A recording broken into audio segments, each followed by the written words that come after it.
Hello students, welcome to easy concept. So இந்த வீடியோவில் நம்ம என்ன பார்க்க போறோம்னா, ஸோ அந்த ஐஎன்எம்ல நமக்கு வந்து இதுவரை கண்டினியூ பார்த்துருந்துருக்கோம். இது வந்து 6th topic, Gandhian era. So Gandhian எரான்னு நம்ம சொல்றத விட சிம்பிளா 1917 இருந்து 1947 வரை உள்ள பீரியட்ல நடந்த விஷயங்களுடைய ப்ரீவியஸ் இயர் கொஸ்டின்ஸ் எடுத்து கம்பைல் பண்ணி பார்க்க போறோம். ஸோ ஃபர்ஸ்ட் கொஸ்டின் வந்து பாருங்க, என்ன கொஸ்டின் தான், ஒரு ஈஸியான கொஸ்டினா கொடுத்துருக்காங்க. ஸோ ஸ்டாஃபோர்ட் கிரிப்ஸ் டேஸ் கட்சியின் போர் அமைச்சரவையின் பிரதிநிதியாக இருந்தார். ஸோ ஸ்டாஃபோர்ட் கிரிப்ஸ் வந்து பாத்தீங்கன்னா தொழிலாளர் கட்சியோடைய, அதாவது அந்த இங்கிலாந்துல தொழிலாளர் லேபர் பார்ட்டியோடைய இதான் இருந்திருப்பாரு. ஓகேவா? ஸோ ஜஸ்ட் ஒரு பேசிக்கான ஜிகே என்ன சொல்றது ஃபேக்ட் தான். ஜஸ்ட் இது ஒன்று பார்த்துட்டா போதுமானது. ஓகேவா? ஸோ அவர் தான் நமக்கு அப்புறமா ஸ்டாஃபோர்ட் கிரிப்ஸ் தான் நமக்கு வந்து பின்னாடி கிரிப்ஸ் தூதுக்குழு அதில் வருவாரு. அதுக்கப்புறம் கேபினெட் குழு வரும்போதும் அதுலேயும் இவர் ஒரு முக்கிய மெம்பரா வந்து இருப்பாரு. ஓகேவா? ஸோ அதை வச்சு நீங்க நான் வச்சுக்கோங்க. ஸோ அந்த மாதிரி ஒரு கொஸ்டின் கேட்டிருக்காங்க. ஓகேவா? நெக்ஸ்ட் கொஸ்டின், சுபாஷ் Chandra Bose converted the dash into a socialist party. ஓகேவா? ஸோ சுபாஷ் சந்திர போஸ் எதை வந்து பொது உடைமை கட்சியாக மாற்றினார் அப்படின்றது ஒரு முக்கியமான கொஸ்டின் பார்த்துக்கோங்க. திரும்ப கூட அதை வந்து கேட்கலாம், வாய்ப்பு இருக்கு.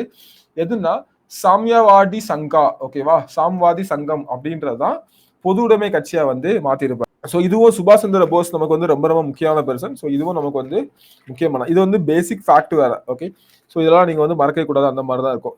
ஸோ இதுல நம்ம ஆப்ஷன் பார்த்தா சொல்லிடலாம். பிரம்ம சமாஜம் யார் பண்ணாங்க, ஆரிய சமாஜம் யார் பண்ணாங்க, பிரார்த்தன சமாஜம் யார் பண்ணாங்க, இதெல்லாம் எந்த பீரியட்ல நடந்துச்சு அப்படிதானே. ஸோ அப்படி நம்ம பார்க்கும்போதே ஈஸியா நம்ம வந்து பண்ணிடலாம். இதெல்லாம் வந்து இந்தியாவில் பண்ண சீர்திருத்த இயக்கங்கள். ஓகேவா?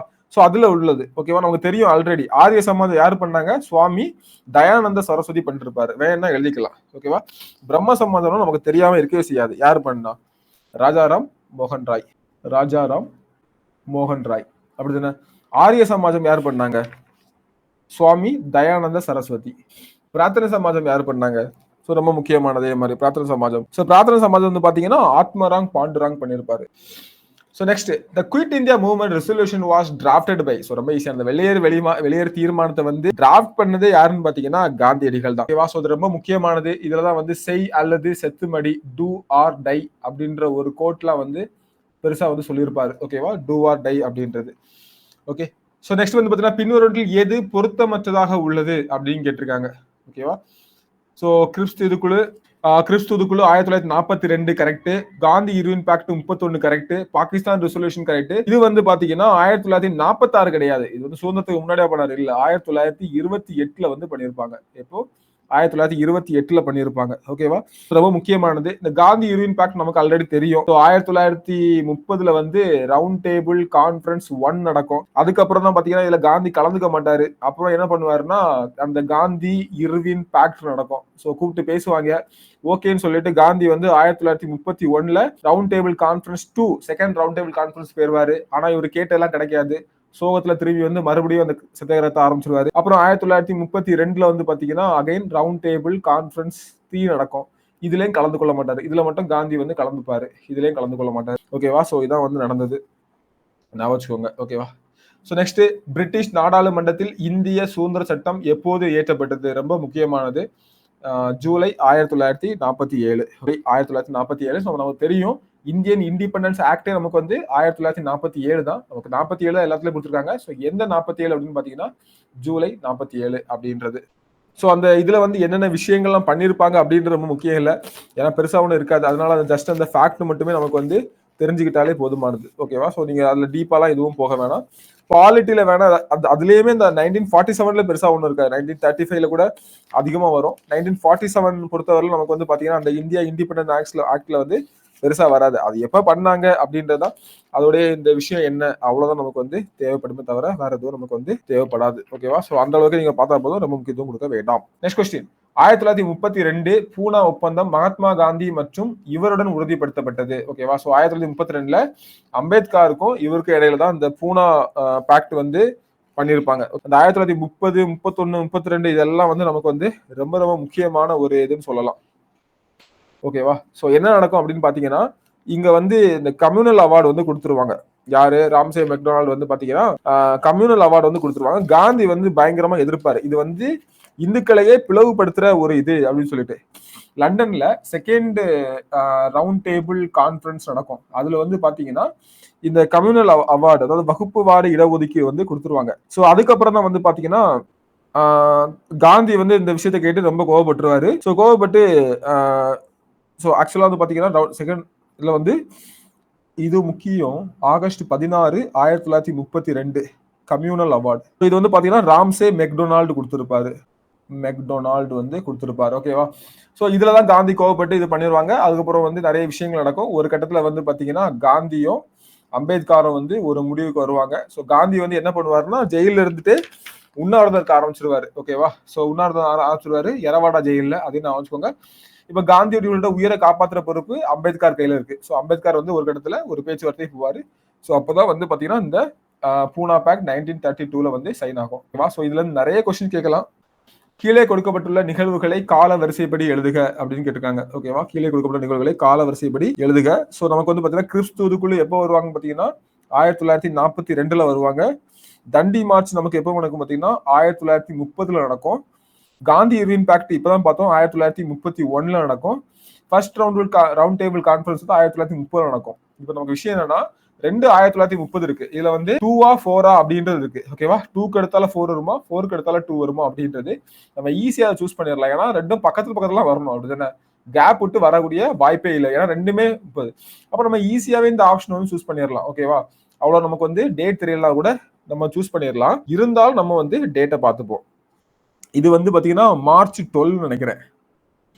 ஏன்னா இந்த டேட் வந்து முக்கியமானது. இது வந்து பாத்தீங்கன்னா செப்டம்பர் டைம் நடந்திருக்கும். எக்ஸாக்டா டேட் ஞாபகம் இல்ல. செப்டம்பர் டைம் நடந்திருக்கும். ஸோ 2 தான் வந்து ஃபர்ஸ்ட். ஓகே. தென்னாப்பிரிக்காவில் சத்தியாகிரகம் என்ற நூலை மகாத்மா காந்தி எப்பொழுது வெளியிட்டார்? ஓகேவா? So satyagraha in South Africa அப்படின்ற நூலை வந்து 1928 தான் வெளியிட்டிருப்பாரு. ஓகேவா? நெக்ஸ்ட் பாருங்க, ஒத்துழையாமை இயக்கத்தின் போது காந்திஜி எந்த பட்டத்தை திருப்பி எழுத்தார்? ரொம்ப முக்கியமானது கேசர் இ ஹிந்த் அப்படின்றது. ஸோ நைட்ஹுட் பட்டத்தை வந்து திருப்பி எழுத்தது யாருன்னு பாத்தீங்கன்னா ரவீந்திரநாத் தாகூர். அவரு தான் வந்து பாத்தீங்கன்னா இந்த பட்டத்தை வந்து திருப்பி கொடுத்திருப்பாரு. ஓகேவா? ஸோ ஜாலியன் வாலாபாக் படுகொலை அதெல்லாம் நடக்கும். ஸோ அதுக்கப்புறம் ரொம்ப கோவப்பட்டுருவாங்க. அந்த மாதிரி விஷயங்கள் நடக்கும். ஓகே, ஞாபகம் வச்சுக்கோங்க. 1945 சிம்லா மாநாட்டை கூட்டிய அரச பிரதிநிதி யார் அப்படின்னு கேட்டிருக்காங்க. ஸோ இது வந்து ஜஸ்ட் அந்த ஒரு ஃபேக்ட் மட்டும் தான் கேட்பாங்க. யாருன்னா லார்ட் வேவல். ஓகேவா? வேவல் பிளான் அப்படின்னு ஒன்று நடக்கும். ஓகேவா? ஸோ 1945 வந்து இவர் இந்த வேவல் வந்து பாத்தீங்கன்னா இந்த இதை வந்து கூட்டியிருப்பாங்க. சிம்லா கான்ஃபரன்ஸை வந்து கூட்டியிருப்பாங்க. ஜஸ்ட் அதை மட்டும் பார்த்துக்கோங்க. ஸோ எந்த டேட்டுன்னு ஏதாவது வேணும்னு பார்த்தீங்கன்னா ஜூன் 14. அது ஒரு முக்கியமான டேட் தான், கேட்கறதுக்கான வாய்ப்பு இருக்கு. ஸோ ஜூன் 14 ஒரு சம எண்ணிக்கை இந்துக்களும் முஸ்லீமுக்களும் சம எண்ணிக்கை கொடுத்து ஒரு இடைக்கால அரசை நம்ம ஃபார்ம் பண்ணுவோம் அப்படின்னு சொல்லிட்டு அவர் வந்து பண்ணுவாரு. ஆனா சிம்லா இதுல வந்து காங்கிரஸுக்கும் முஸ்லீமுக்கும் இந்த ஒப்பந்தத்தை வந்து எட்ட முடியாது. ஸோ ஒரு ஜூலை 14 வரை போகும். அதுக்கப்புறம் அது வந்து பிரேக் ஆயிருக்கும், நடந்திருக்காது. அந்த மாதிரி போயிருக்கும். ஓகேவா? ஸோ அதுக்கப்புறம் வந்து பார்த்தீங்கன்னா பாகிஸ்தான் வந்து இறையாண்மை கொண்ட தனிநாடு அப்படின்ற மாதிரி வர்ணிக்கலாம் செய்வாங்க. ஸோ அந்த மாதிரி நிறைய இதெல்லாம் போயிட்டு இருக்கும். இது வந்து ஒரு ஃபெயிலியர் அப்படின்ற மாதிரி தான். ஸோ இது யாரு கூட்டுனாங்க அப்படின்னு பாத்தீங்கன்னா இவர் மட்டும் வேவல், அதை மட்டும் நான் வச்சுக்கோங்க. ஓகேவா? ஸோ நெக்ஸ்ட் ரவீந்திரநாத் தாகூர் தனது அரச பட்டத்தை துறந்த நிகழ்ச்சி இப்பதான் பார்த்தோம் இல்லையா நம்ம. ஸோ அவருடைய நைட்வுட் படத்தை வந்து எப்போ துறப்பாருன்னா ஜாலியன் வாலாபாக் படுகொலையின் போதுதான். ஓகே, பின்வருவற்றில் நேரு அறிக்கையில் பரிந்துரைக்கப்படாதவை எவை அப்படின்னு கேட்டிருக்காங்க. ஓகேவா? ஸோ அவர் வந்து டொமினியன் ஸ்டேட்டஸை வந்து கேட்டாரா அப்படின்னு கேட்டா எஸ். அதாவது committee of defence was propose at centre, மையத்தில் ஒரு பாதுகாப்பு குழு வந்து கேட்டாருன்னா எஸ். அரசியலமைப்பின் அடிப்படை உரிமைகள் இணைக்கப்படும், ரொம்ப முக்கியமானது, ஃபண்டமெண்டல் ரைட்ஸ் வந்து இணைக்கப்படும் அப்படின்னு சொல்லியிருப்பாரு. கரெக்ட். மாகாணங்களில் இரட்டையாட்சி முறை ஒழிக்கப்பட வேணும்னு அவர் வந்து அவருடைய இந்த நேரு ரிப்போர்ட்ல வந்து எங்கேயுமே சொல்லியிருக்க மாட்டாரு. ஓகேவா? அதனால அப்படி ஒரு விஷயம் வந்து நடக்கல. ஸோ அதான் தவறானது. ஓகே, ஸோ நமக்கு வந்து ஆன்சர் என்னன்னு பார்த்தீங்கன்னா இதுதான் நமக்கு வந்து இதுல பரிந்துரைக்கப்படாது. D is the right answer. British journalist ridiculed dash as the kindergarten stage of revolution. ஓகேவா? டேஸ் போராட்டத்தை மழலையர் பள்ளியின் மேடை போராட்டம் என பிரிட்டிஷ் பத்திரிகைகள் கேலி செய்தனர் அப்படின்னு கேட்கிறாங்க. ஓகேவா? ஸோ இது வந்து தண்டி மார்ச் தான் அந்த மாதிரி ஒரு கமெண்ட் பண்ணியிருப்பாங்க. ஓகே, இங்க சம்பாரன் சத்தியாகிரகம், Ahmedabad mill strike. So Champaran சத்தியாகிரகம் வந்து பாத்தீங்கன்னா 1917 இயர் எல்லாமே ரொம்ப முக்கியம். அகமதாபாத் மில் ஸ்ட்ரைக் வந்து பாத்தீங்கன்னா 18. அப்புறம் வந்து வகுப்புவாத விருது கம்யூனல் அவார்டு எப்போ 1932 ஸ்ட்ரெயிட்டாவே இருக்குது. பர்தோலி தீர்மானம் வந்து 1922 S 1 4231. So A is the right answer. Yes, A is the right answer. Okay. Muslim League celebrated the Day of Deliverance on 22 December 1939. Yes. So ஏன் கொண்டாடுவாங்க அப்படின்னு பாத்தீங்கன்னா இந்தியாவின் வைஸ்ராய் வந்து இந்திய தேசிய காங்கிரஸை கலந்தாலோசிக்காம இந்தியாவும் 2வது உலக போர்ல இருக்கு அப்படின்னு சொல்லிடுவாங்க. அதை எதிர்க்கும் விதமா தான் வெளியே வந்துருவாங்க. அதனால இவங்க வெளியே வந்துருவாங்க. அதனால அந்த டே எப்படியோ இவங்க வந்து அமைச்சரை வச்சு வெளியே போயிட்டாங்கன்னு சொல்லிட்டு அந்த டேயை மீட்பு நாளா வந்து கொண்டாடுவாங்க. அப்ப இதுவும் கரெக்ட். ஓகேவா? ஸோ ரெண்டுமே கரெக்ட். அதுக்கான எக்ஸ்பிளனேஷனும் இதுன்னு சொல்லுது. C is right answer. பின்வருவர்களில் 1947 இந்திய சுதந்திர தின அதிகாரப்பூர்வ நிகழ்வுகளில் பங்கேற்காதவர் யாருன்னு பாத்தீங்கன்னா மகாத்மா காந்தி. ஏன் அப்படின்னு பாத்தீங்கன்னா மகாத்மா காந்தி அந்த டைம்ல எங்க இருப்பாருன்னா நவகாலியில இருப்பாரு. ஸோ மகாத்மா காந்தி அந்த டைம்ல நவகாலி அப்படின்ற ஒரு இடத்துல நவகாலி ஆக்சுவலா இங்கிலீஷ்ல வந்து எப்படி வரும்னா நவோஹாலி இப்படி வரும். ஸோ அந்த இடத்துல வந்து பெரிய போராட்டங்கள் வன்முறைகள் வெடிச்சிருக்கும். காந்தி வந்து அந்த இடத்துல வந்து ஸ்டக் ஆகி மாட்டிப்பாரு. ஓகேவா? அதனால அவர் எதிலே கலந்து கொள்ள மாட்டாரு. கிரிப்ஸ் தூதுக்குழுவின் தீர்மானத்தை பின்தேதியிட்ட காசோலை என்று கூறியவர் யார் அப்படின்னு பாத்தீங்கன்னா காந்திஜி. ஓகேவா? அது பாத்தீங்கன்னா உங்களுக்கு வந்து அவரு தேதி குறிக்காம சீக்கிரமா உங்களுக்கு வந்து டொமினியன் அந்தஸ்து கொடுப்போம், சீக்கிரமா சீக்கிரமா வந்து பாத்தீங்கன்னா டொமினியன் நாங்க இப்பதான் நாங்க என்ன கேட்டு இருக்கோம், சுதந்திரத்தை கேட்டு இருக்கோம், இப்பதான் ஒரு சீக்கிரமா கொடுக்க போறாரு அப்படின்னு சொல்லிட்டு. எப்படின்னா ஒரு பேங்க் வந்து திவாலாகிட்டு இருக்கு, அந்த பேங்க்ல வந்து செக் கொடுத்தாலே தப்பு. ஓகேவா? சோ அந்த பேங்கை வந்து போஸ்ட் டேட்ட செக் கொடுத்தா எப்படி இருக்கும், அந்த மாதிரி தான் இருக்கு. பின்தேதிட்ட காசோலையை கொடுத்தா எப்படி இருக்கும், அப்படி இருக்கு அப்படின்னு சொல்லியிருப்பாரு. ஓகேவா? சோ காந்திஜி. நேருவும் சொல்லிருப்பாரு. நேரு வந்து நான் முதலா இதை கேட்கும் போது ரொம்ப அதிர்ச்சிக்குள்ளானு அப்படின்ற மாதிரி சொல்லியிருப்பாரு. ஓகே. சோ பின்வரும் எந்த சட்டத்தின் மூலம் மாநில அரசுகள் மத்திய அரசின் ஒப்புதலோடு வெளிநாடுகளிலிருந்து கடன் பெற முடியும் அப்படின்றது. சோ ஆக்சுவலா பாத்தீங்கன்னா இந்த ரெண்டுமே வந்து இதை பத்தி எல்லாம் பேசியிருக்க மாட்டாங்க. இது வந்து இண்டிபெண்டன்ஸ் பற்றி மட்டும் பேசியிருக்கோம். அப்ப ரெண்டையும் தூக்கிடலாம், மீதி இருக்கதான் கரெக்ட். அப்படி இல்லைன்னு பார்த்தா கூட கவர்மெண்ட் ஆஃப் இந்தியா ஆக்ட்ல தான் இதை வந்து பேசியிருப்பாங்க. ஓகேவா? சோ அதாவது நான் என்ன சொல்ல வரேன்னா இதை ஜென்ரலா நீங்க வந்து தெரியலனா கூட இதை போட்டுடலாம். தெரிஞ்சுன்னா 35 நல்லா படிச்சிருப்பீங்க, போட்டுடலாம். அந்த மாதிரியான ஒரு கொஸ்டின். தமிழ் மாவட்டங்களில் வெள்ளையனே வெளியேறு இயக்கத்தின் போது என்ன நடந்துச்சுன்னு பார்ப்போம். தொழிலாளர்கள் மற்றும் பொதுமக்கள் இந்த இயக்கத்தில் கலந்து கொண்டனர். S, 100% S. சென்னை நகரில் பெண்கள் பொது வேலை நிறுத்தம் செய்தனர். 100% எஸ். பக்கிங்காம் மற்றும் கர்நாடக மில் தொழிலாளர்கள் வேலை நிறுத்தத்தில் ஈடுபட்டனர். கரெக்ட். அதுக்கப்புறம் சென்னை துறைமுக பணியாளர்கள், சென்னை மாநகராட்சி பணியாளர்கள் எல்லாருமே இதுல ஈடுபட்டுருவாங்க. தமிழ்நாட்டுல வந்து இந்த மெட்ராஸ் பிரசிடென்சில வந்து அப்படி ஒரு விஷயம் நடந்திருக்கும். ஓகேவா? So D is right answer. எல்லாமே கரெக்ட். Next question. இந்திய தேசிய காங்கிரஸால் பூரண சுதந்திர நாளாக கொண்டாடிய நாள் எது அப்படின்னு கேட்டீங்கன்னா ஜனவரி 26, 1930 கொண்டாடுவாங்க. ஸோ ஜனவரி ஆக்சுவலா 1929 அந்த மீட்டிங் நடக்கும், வருடாந்திர கூட்டம் நடக்கும். அந்த கூட்டம் முடிஞ்சதுக்கு அப்புறமா வந்து பாத்தீங்கன்னா முடிவு பண்ணுவாங்க. முழுமையான சுதந்திர நினைவு தான் இந்த மாநாட்டுல காங்கிரஸோடைய லாகூர் மாநாடு 1929 லாகூர் மாநாட்டுல வந்து பூரண ஸ்வராஜ் முழுமையான சுதந்திரம் அப்படின்னு சொல்லுவாங்க. லாகூர்ல வந்து பாத்தீங்கன்னா 1929 டிசம்பர் 31 வந்து இந்த பிளாகும் வந்து ஏத்திப்பாங்க. ஓகேவா? சோ அதுக்கப்புறம் பாத்தீங்கன்னா இன்குலாப் ஜிந்தாபாத் மோஷன் பண்ணுவாங்க, கோஷங்கள்லாம் எழுப்புவாங்க.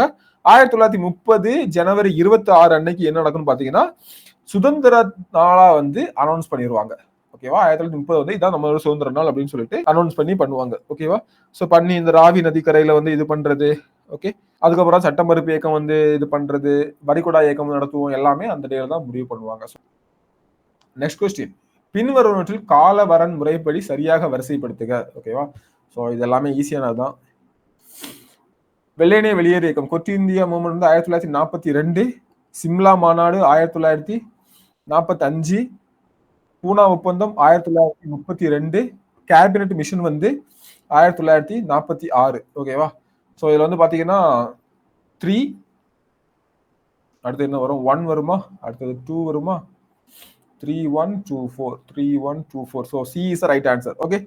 சோ சிம்லா பார்த்தோம், பூனா பேக்ட் பார்த்தோம், குவிட் இந்தியா மூவ்மெண்ட், வெள்ளையனே வெளியேறு, காந்தி ரொம்ப தீவிரமா செயல்படுறாரு, டூ ஆர் டைன்னு சொல்லிட்டு. நாம இதை பார்க்கறதுக்கு நம்ம இருப்போமான்னு தெரியாது, நம்முடைய வருங்கால சந்ததியினர் இதை அனுபவிப்பாங்க அப்படின்ற மாதிரி. கேபினட் மிஷன் அவங்க தான் நமக்கு வந்து என்னது அரசியலமைப்பு நிர்ணய சபை ஃபார்ம் ஆகிறதுக்கு ஒரு முக்கிய அதனுடைய அடிப்படையெல்லாம் வந்தது. தென் ஆப்பிரிக்காவில் காந்தியின் சட்ட மறுப்பு இயக்கத்திற்கு யாருடைய படைப்பு உத்வேகத்தை கொடுத்தது அப்படின்னு பாத்தீங்கன்னா ஹென்ரி டேவிட் தாரோ அவருடைய படைப்பு தான் ஒரு முக்கியத்துவத்தை கொடுத்ததா சொல்றாங்க. ஓகேவா? தாரோ நான் வச்சுக்கோங்க. So next question. 1946 பிரிட்டிஷ் அமைச்சரவை குழுவிற்கு டேஸ் என்பவர் தலைமையேற்றார் அப்படின்றது. So Pethick Lawrence. ஓகேவா? இந்த அமைச்சரவை கேபினட் மிஷனுக்கு தலைமையேற்றது. அதுல வந்து ஸ்டார்ஃபோர்ட் கிரிப்ஸ் இருப்பாரு, ஏவி அலெக்சாண்டர் இருப்பாரு, இவரு பிரதமர். சோ இந்த 3 பேருமே இருப்பாங்க. ஓகேவா? சோ 1, 2, 3 இருப்பாங்க. தலைமை ஏற்றவர் யாருன்னு கேட்டாங்கன்னா ஃபெடிக் லாரன்ஸ். Next question. சமூகத்தில் கடுமையான தாக்கத்தை ஏற்படுத்திய வரலாற்று நிகழ்வான காந்தி ஜின்னா பேச்சுவார்த்தை பற்றிய காந்தியின் நேர்காணலை பின்வரும் எந்த பத்திரிகை வெளியிட்டதுன்னா நியூஸ் கிரானிக்கல். இது வந்து ஜஸ்ட் ஒரு ஃபேக்ட் தான். ஸோ பாத்துக்கோங்க, ஓகேவா? இதுல வேற எதுவும் கேட்க மாட்டாங்க. நியூஸ் கிரானிக்கல் லண்டன் ஜூலை 4, 1944 வெளியிட்டிருக்கும். அந்தமான் மற்றும் நிக்கோபார் தீவுகளை முறையே ஷஹீத் மற்றும் ஸ்வராஜ் என பெயர் மாற்றியது யாரு? ஓகேவா? ஸோ யாரு பண்ணிருப்பாங்க இந்த வேலைலாம் பாத்தீங்கன்னா சுபாஷ் சந்திர போஸ் தான் வந்து பண்ணிருப்பாரு. ஸோ இது ஒரு முக்கியமானது. ஷஹீத் மற்றும் ஸ்வராஜ் அப்படின்னு சொல்லிட்டு வந்து பேர் மாத்திருப்பாரு. தென்னாப்பிரிக்காவில் இந்த எந்த ரயில் நிலையத்தில் காந்தி வந்து ரயிலிருந்து வெளியேற்றப்பட்டார்? ஸோ ரொம்ப ரொம்ப முக்கியமானது. ஸோ பீட்டர்ஸ் மாரிஸ்பர்க் அப்படின்ற ரயில் நிலையத்துல. ஓகேவா? ஸோ காந்தியோடைய விஷயம் வந்து ஸ்டார்ட் ஆகும் போதே இங்க தான் நமக்கு வந்து ஸ்டார்ட் ஆகும். ஸோ காந்தி வந்து பாத்தீங்கன்னா போர்பந்தர்ல பிறந்தவர். அப்புறம் வந்து பாத்தீங்கன்னா அவர் வந்து தென்னாப்பிரிக்கால பயங்கரமான வேலைகள்லாம் பண்றாரு. ஓகே, ஸோ அங்க வந்து பாத்தீங்கன்னா நிறைய விஷயங்களை வந்து வாங்கி கொடுக்குறாரு. அப்பதான் அவர் இந்தியாவுக்கு வரும்போது பயங்கரமா சந்தோஷப்படுறாங்க. ஒரு வாட்டி அவர் வந்து ட்ரெயின்ல போகும்போது சவுத் ஆப்பிரிக்கால ட்ரெயின்ல போகும்போது முதல் வகுப்புல பயணத்துக்காக நீ கருப்பன் எப்படி இங்க வந்து வரலாம் அப்படின்னு சொல்லிட்டு தள்ளி விடப்படுறாரு. ஓகேவா? இறக்கி விடப்படுறாரு, தள்ளி விடப்படுறாரு அப்படின்ற மாதிரி சொல்லிருக்கோம். Okay, next. when the general election were held in February 1937, Jawaharlal Nehru made a whirlwind tour of the country and carried everywhere the message of சூறாவளி சுற்றுப்பயணம் பண்ணாரு. இருப்பினும் தேர்தலில் காங்கிரசின் வெற்றிக்கு காந்திஜியின் முயற்சியே காரணம் அப்படின்னு பண்ணா கொஸ்டின் மார்க் தாங்க. பார்க்கலாம். ஓகே, ஸோ இந்த ரெண்டுல எது கரெக்ட் தான் எனக்கு ஒன்லி தான் கரெக்ட். இவங்களா தான் கொடுத்துருக்காங்க. ஸோ வேற ஏதாவது ஒருவேளை இதுக்கு ஏதாவது ப்ரூஃப் இருந்தா நீங்க கமெண்ட்ல சொல்லுங்க. ஓகேவா? எனக்கு ஒரு சின்ன டவுட் இருக்குது. Okay, next. விடுதலை எல்லாம் கிளர்ச்சியால் வெல்லும், விடுதலை வேட்கை வெறிகொண்ட வீரன் என பாரதிதாசனை புகழ்ந்து பாடியவன் யார் அப்படின்னு கேட்டீங்கன்னா இந்த கொஸ்டின் மாறி வந்திருக்கு. யூனிட் 8ல வரணும். ஓகே, ஸோ யாரு பண்ணா ராமக்கல் கவிஞர் ராமலிங்கனா தான் பாட்டிருக்காரு. ஸோ ஃபைன், அடுத்த கொஸ்டின் பேரலாம் ஸ்ட்ரைட்டா. தென்னிந்தியாவில் மேற்கு கோதாவரி மாவட்டத்தில் உள்ள பீமாவரம் இயக்கத்தின் புயல் மையமாக இருந்தது. கொல்லங்கோட்டில் ஊர்வலமாக சென்ற மாணவர்கள் தங்கள் சட்டை பொத்தான்களை கழற்றி காவல்துறையின் தோட்டாக்கள் நிறைந்த துப்பாக்கிகளுக்கு மார்பை காட்டினர். தமிழ்நாட்டில் உள்ள புகழ்பெற்ற பக்கிங்காம் மற்றும் மெட்ராஸில் உள்ள கர்நாடக ஆலைகள் உட்பட கிட்டத்தட்ட அனைத்து ஆலைகளும் வேலை நிறுத்தம் செய்தன. கோயம்புத்தூரில் உள்ள ராணுவ விமான நிலையமும் முற்றிலும் எரிந்து நாசமாக்கப்பட்டது. ஓகேவா? இது வந்து எது கூட செயல் உள்ளது பாத்தீங்கன்னா குவிட் இந்தியா மூவ்மெண்ட். ஸோ கொஞ்சம் அக்ரெசிவா பயங்கரமா எங்கேயாவது நடந்துச்சு பாத்தீங்கன்னா குவிட் இந்தியா மூவ்மெண்ட் தான். ஓகேவா? சட்ட மறுப்பு இயக்கத்துல வந்து பாத்தீங்கன்னா அந்த மாதிரி நடந்திருக்காது. அதெல்லாம் வந்து ஒரு உப்பு சத்தியாகிரகம் தான், அமைதியான முறையில் நடந்திருக்கும். ஒத்துழைப்பு இயக்கம் அதே மாதிரி தான். சுதேசி மூவ்மெண்ட் கொஞ்சம் வல்கரா இதான் நடந்துச்சு. ஆனா வந்து வேற கைண்ட் ஆஃப் இதுல இருந்துச்சு. இந்த மாதிரி நடக்கல. ஸோ நமக்கு வந்து வெள்ளையனே வெளியே இருக்கிறது கரெக்ட். அதுவும் குறிப்பா தமிழ்நாட்டுல பாத்தீங்கன்னா எல்லாமே வைலண்ட் தான். ஓகே, ஸோ நெக்ஸ்ட் பாத்தீங்கன்னா கான் அப்துல் காஃபர் கான் ஒரு பஸ்தூன் தலைவர். ஓகேவா? Yes, that's a right answer. So ரொம்ப முக்கியமான ஒரு கொஸ்டின். சரியா? 4 இதையும் பாத்துக்கோங்க. கான் அப்துல் காஃபர் கான் பாட்ஷா கான் என்று அழைக்கப்பட்டார். பஸ்தூன் தலைவர். எஸ், அதுவும் கரெக்ட் தான். கான் அப்துல் கான் எல்லை காந்தி அப்படின்னு சொல்லி, எல்லை காந்தி தான் அந்த நார்த் வெஸ்ட் பிராண்டியர் ப்ராவின்சஸ்ல வந்து இவர் தான் எல்லாமே அப்படின்ற மாதிரி இருந்துச்சு. குடை கிட்மக்கர் அப்படின்ற ஒரு இயக்கம், செஞ்சட்டைகளுடைய இயக்கம் நடத்திருப்பாரு. அது இருக்கு பாருங்க, குடை கிட்மஸ்காஸை நிறுவியவர் இவர் தான் அப்படின்னு சொன்னா அதுவும் கரெக்ட் தான். ஓகேவா? எல்லாமே correct. D is right answer. ஒரு நல்ல கொஸ்டின். எந்த கட்சி இந்திய பிரிவினைக்கு எதிராக 1947 ஆண்டை கருப்பு தினமாக அறிவித்தது? ஸோ யாருன்னு பாத்தீங்கன்னா ஹிந்து மகாசபா தான் வந்து கருப்பு தினம் வந்து அறிவிச்சிருப்பாங்க. Next question. வெள்ளையனே வெளியேறு இயக்கத்தின் போது பம்பாயில் ரகசிய வானொலி நிலையத்தை நடத்தியவர் உஷா மேத்தா. ஸோ இந்த உஷா மேத்தா, கல்பனா தத் இவங்க எல்லாம் பார்த்து வச்சுக்கோங்க, நிறைய விஷயங்கள் வந்து பண்ணிருப்பாங்க. ஸோ இவங்க மெயினா வந்து பாத்தீங்கன்னா பாம்பேல அவரு வானொலி மூலமா இது பண்ணிட்டு இருந்திருப்பாங்க. ஸோ ஆதி காலத்துல இருந்து இந்த கொஸ்டினை கேட்டிருக்காங்க, இன்னும் கேட்பாங்க, படிச்சு வச்சுக்கோங்க. வன்முறை இல்லாமல் அநீதியை எடுத்து போராடும் புதிய டேஷ் வழியை மக்களுக்கு காட்டினார் சத்தியாகிரகா. ஓகேவா? அமைதியான வழி பேர் வந்து சத்தியாகிரகா. ஆப்ஷன் பாத்தீங்கன்னா நீங்க ஷாக் ஆயிருவீங்க. அகிம்சை, சத்தியா, காவிஷ்டி, ஓகே, சத்தியாகிரகம். ஓகேவா? உண்மையின் வழி, உண்மை மார்க்கம் அப்படின்ற மாதிரி. எந்த வகை சமூக இயக்கம் காந்திய தேசியத்திற்கு பெரிதும் உதவியது? ஓகேவா? ஸோ அது வந்து உழவர்களுடைய இயக்கம் தான். பீசன் மூவ்மெண்ட் தான் பாத்தீங்கன்னா காந்திய இதுக்கு. ஸோ பேரியல் இயக்கமோ பேரியல் கண்டிப்பா கிடையாது. மிலிட்டரி மூவ்மெண்ட் வந்து காந்திக்கு சம்பந்தம் இல்லை. இடதுசாரி இதுவும் அப்படிதான். இடதுசாரி அப்படின்றதே கொஞ்சம் வயலண்டா இருக்கிறது தான். ஸோ அதுவும் இல்லை. ட்ரைபல் மூவ்மெண்ட்டும் இல்லை. ஸோ உழவர்களுடைய தான் வந்து இவருக்கு பயங்கரமா ஹெல்ப் பண்ணுச்சுன்னு சொல்லலாம். ஸோ லாலா லஜபதி ராய் எப்போது இறந்து போனார் அப்படின்னு கேட்டிருக்காங்க. ஓகேவா? ஸோ எப்போது பார்த்தீங்கன்னா 17 நவம்பர் 1928 வந்து இறந்து போவார். ஏன் இந்த கொஸ்டின் அப்படின்றது அங்க முக்கியம். ஏன் லாலா லஜபதி ராய் இறந்த நாளை வந்து கேட்டிருக்காங்க, ஏன் பிறந்த நாள் கேட்டிருக்கலாம், ஏதோ ஒரு அவருடைய இது கேட்டிருக்கலாம், ஏன் இந்த மாதிரி கேட்டிருக்காங்க அப்படின்றதான் இந்த கொஸ்டின். ஸோ ஏன் பார்த்தீங்கன்னா இவர் வந்து இந்த சைமன் குழுவை எதிர்த்து போராடும் போது தடியடி நடத்துவாங்க. ஸோ தடியடியில இறந்துருவாரு. ஓகேவா? சோ அதுதான் அங்க பிரச்சனை. அந்த 1927ல சைமன் குழு கொண்டு வருவாங்க. 1928ல வந்து பாத்தீங்கன்னா லாகூர்ல சோ இந்த சைமன் குழு எதிர்ப்பு எங்க லாகூர்ல எதிர்ப்பு நடக்கும். அதுல தடியடி அதுல வந்து இவர் வந்து இறந்து போயிருவாரு. ஓகேவா? சோ அதனாலதான் இந்த கொஸ்டின் வந்து நமக்கு முக்கியமும் கூட. தமிழ்நாட்டுல இந்த இதுக்கு எதிராட்டு வந்து பயங்கரமான இதெல்லாம் நடக்கும். Dash movement was damned as Congress rebellion அப்படின்னு சொல்லிட்டு காங்கிரசின் கழகம் எதுங்க இருக்கும் நீங்க சொல்லுங்களேன். ஒத்துழையாமை இயக்கம் வந்து கழகம்லாம் கிடையாது, அமைதியான முறை. சைமன் குழு புறக்கணிப்பும் ஒரு பக்கத்துல நடந்துச்சு. அதுவும் அமைதியான முறையில நடந்துச்சு. அவங்க அடிச்சனாலும் திருப்பி அடிச்சாங்க அப்படின்ற பிரச்சனை ஆச்சு. சட்டமறுப்பையும் வெளியேறே வெளியே இருக்கதான். ஸோ வைலண்டா பண்ணதுதான். ஏன்னா இந்த ஒண்ணு மட்டும் நான் வச்சுக்கோங்க, காந்தியே என்ன சொல்லிட்டாரு, டூ ஆர் டை, புகுந்து விளையாடுறா அப்படின்ற மாதிரி வந்துட்டாரு. ஓகே. ஸோ நெக்ஸ்ட் பாத்தீங்கன்னா அசிசன் அண்ட் ரீசன். ராம்சே மெக்டொனால்டு வழங்கிய வகுப்பு வாரி ஒதுக்கீட்டை காந்தியடிகள் எதிர்த்தார். ஆமா, அப்கோர்ஸ் எதிர்த்தாரு. அதனால உண்ணாவிரதம் எடுத்தாரு இருந்தாரு. டொமினி அந்தஸ்தை ஆங்கிலேயரிடமிருந்து பெறுவதற்காக இந்த காரணம் கிடையாது. ஸோ காரணம் என்னன்னா, இது வந்து இந்துக்களை பிளவுபடுத்துற மாதிரி இருக்குது. அம்பேத்கரையா நீங்க தப்பு பண்றீங்க, இப்பெல்லாம் பண்ணாதீங்க அப்படின்னு சொல்லிட்டு இருந்தாரு. ஆனா அம்பேத்கருக்கு சரின்னு பட்டுச்சு. அது சரின்னு கூட தான். Okay. So C is right answer. A சரி, காரணம் தவறு. Next question. பாகிஸ்தான் பிரிவினை கோட்பாட்டை முதலில் கூறியவர் முகமது இக்பால். ஸ்கூல் புக்ல ஒரு பாக்ஸுக்குள்ள இருக்கு, ரொம்ப ரொம்ப முக்கியமானது, நல்லா பார்த்து வச்சுக்கோங்க. முகமது இக்பால். ஓகே. சௌரி சௌரா நிகழ்ச்சி தற்போதைய எந்த மாநிலத்துல வந்து நடந்துச்சு அப்படின்னு சொல்லிட்டு. ஸோ உத்தரப்பிரதேஷ். நமக்கு வந்து எப்பன்னா 1922ல வந்து நடந்துச்சு. ஓகேவா? ஸோ ரொம்ப முக்கியமானது. உத்தரப்பிரதேஷ்ல எந்த மாவட்டம் அப்படின்னு கேட்டீங்கன்னா கோரக்பூர். ஸோ அங்கே வந்து பார்த்தீங்கன்னா சௌரி சௌரா நிகழ்ச்சி வந்து நடந்துச்சு. ஓகேவா? அதுக்கப்புறம் இதோட கண்டினியூ வந்து பார்த்தீங்கன்னா 1922ல இந்த கொஸ்டின் கேட்டிருப்பாங்க. பர்தோலியில வந்து பர்தோலியில வந்து வரிகொடா இயக்கத்தை வந்து காந்தியடிகள் வந்து அறிவிச்சிருப்பாரு. வரிகொடா இயக்கம். ஓகேவா? இதே முக்கியமானது இந்த இயர்ல நடந்த இன்னொரு விஷயம். Okay. So next question. Champaran satyagraha எப்போ நடந்துச்சு? 17. ஃபர்ஸ்ட் காந்தி வந்தோம்னா முதல் இது இல்லையா? So 4. Rowlatt satyagraha so 1 1919. Chauri Chaura இப்பதான் பார்த்தோம் 1922. தண்டி வந்து 1930. டேட் இருந்தா இப்போ கமெண்ட் பண்ணுங்க, ஏன்னா ஆல்ரெடி பார்த்தோம். Okay. So 4123 A is right answer. Okay. So ஈஸியானதான். இந்தியாவில் எப்பொழுது முதல் ஒத்துழையாமை இயக்கம் தொடங்கப்பட்டதுன்னா 1920 தான். கீழே கொடுக்கப்பட்டுள்ள நிகழ்ச்சிகளை கால வரிசைப்படுத்துக. ஆல்ரெடி கேட்டதை ஒரு மாதிரி மிக்ஸ் பண்ணி கேட்டிருக்காங்க, பார்த்துருவோம். தண்டி மார்ச் 1930. சம்பரான் சத்தியாகிரகா 1917. காதர் பார்ட்டி வந்து அதுக்கு முன்னாடி வந்துடும் நினைக்கிறேன், 1915. கரெக்டா? கிலாஃபத் வந்து 19.